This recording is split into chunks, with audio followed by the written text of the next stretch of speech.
to Dukascopy TV. Joining me today to discuss the European economy and the Eurozone is Ion-Marc Valahu. Welcome.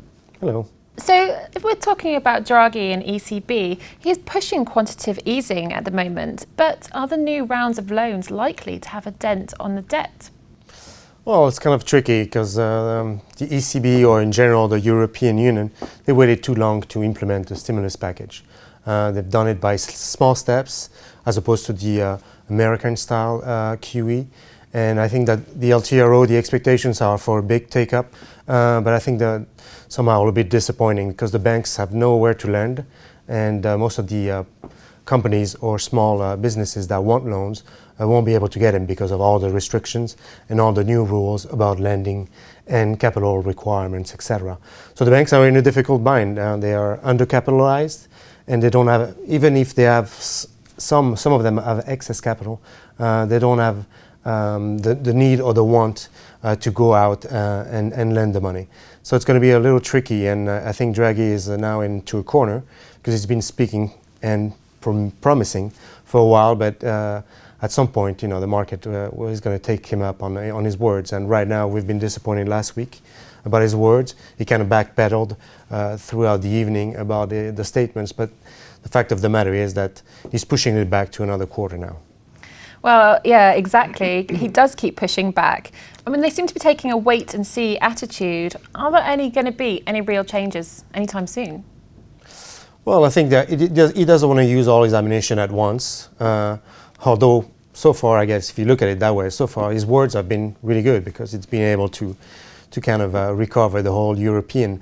But I don't think that, I mean, the equities recovered and the markets recovered, but I don't know that every citizen in the European Union has felt the added bonus from the ECB talk or the actual potential QE. So I think it's a two-sided, and as far as QE, they need to step it up and raise the balance sheet very fast, so it creates some type of a move, and it raises expectations for the future. But at the same time, you have political reforms that have been lagging, countries that are deepening into a deflation spiral.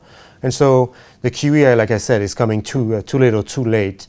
And I don't think that even if they do something next quarter, it will do much for a while. At the same time, you have the oil prices that have been coming down a lot. So in one sense, it's added money for the consumers because they spend less on oil and gas. But at the same time, if the price starts going down too fast, then you'll create another deflation wave further down the road for the European markets and the world.